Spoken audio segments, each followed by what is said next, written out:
Today we're going to talk more on spiritual warfare. Spiritual warfare.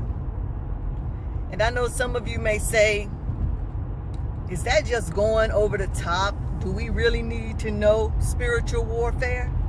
Do we really need to know how to fight? And the answer to that question is yes. Yes.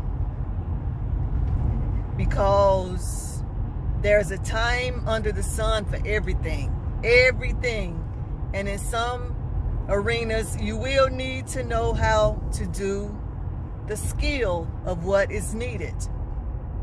For a prime example, if you're doing your hair, you want to know how to style your hair. You want to know how to handle your hair so that you don't break it all off.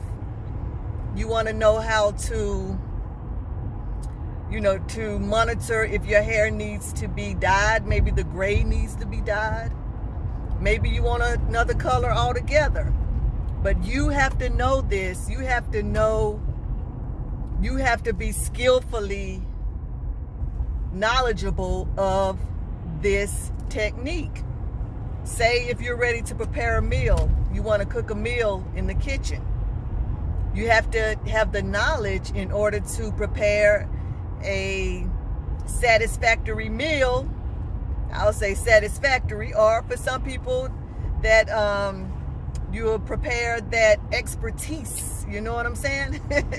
So even with spiritual warfare, you have to know how to read the climate, because there is a time for warfare.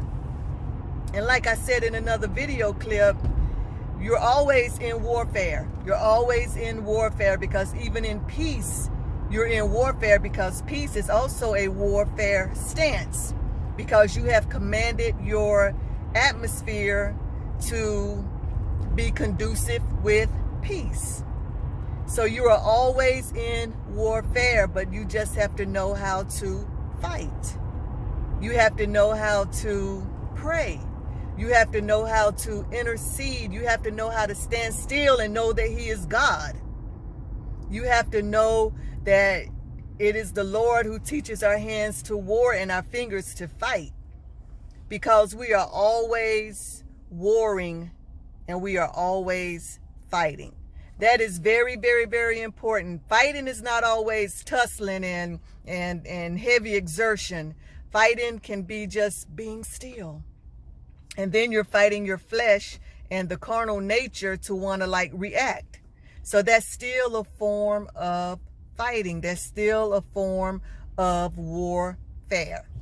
So you have to know that fact. You have to know, because if you don't know the triggers the enemy has, the triggers that will actually give you a clue on what you need to do.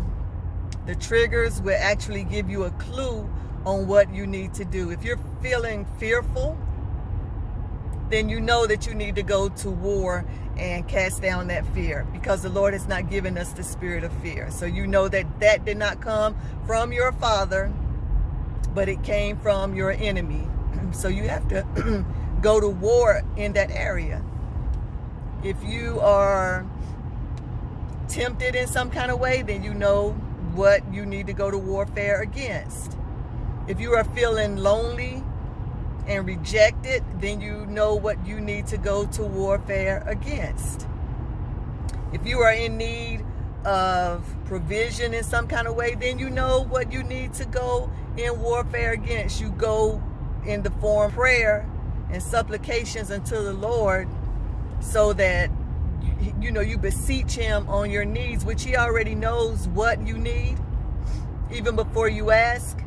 But you still have to know how to hold it in the road and not fear, not doubt. So it's still war. You're still warring to just keep your stance in the Lord, to keep the faith that He is going to deliver on time. So that's still a form of warring. So we are always warring, y'all. So yes, learning warfare is necessary. It is necessary. It is necessary. If you want to win, you got to know how to fight. If you want to win a basketball game, you got to know how to play. You got to know how to dribble. You got to know how to shoot and be accurate and hit the basket with the ball going in the goal, not just hitting the basket, but the ball has to go in.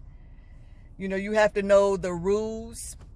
You have to know how to engage the other player, because if you foul him, you can actually foul out.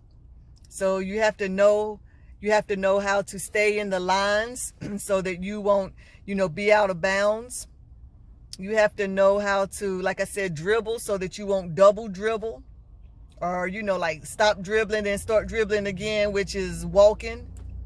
You just have to know, the rules of engagement. And that's in the spiritual realm too. You have to know the rules of engagement. The enemy, he doesn't want to fight fair, and he doesn't fight fair to a limit. But there is only certain things that he is able to do to us, because the Lord still has that in control also. He still has that in control. We give the enemy the stronghold. We give the enemy his walking papers, basically. Well, I'm not going to say walking papers. We give the enemy access.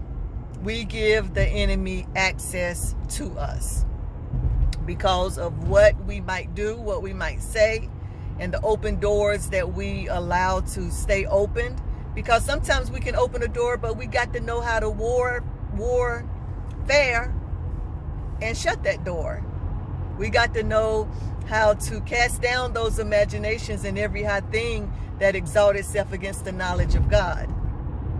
We have to know how to war fair, okay? We have to know how to do it, y'all. We have to know how to do it. So yeah, take this journey with me as we proceed forward, because we're going to learn some techniques. We're going to learn the strategies. We're going to learn some of the intel of the camp of the enemy, and we're going to learn how to fight. Whether, like I said, it's through intercession, whether it's through actually deliverance, whether it's through just standing. All right? So I hope you guys have a good day, and we will talk soon. Thank you.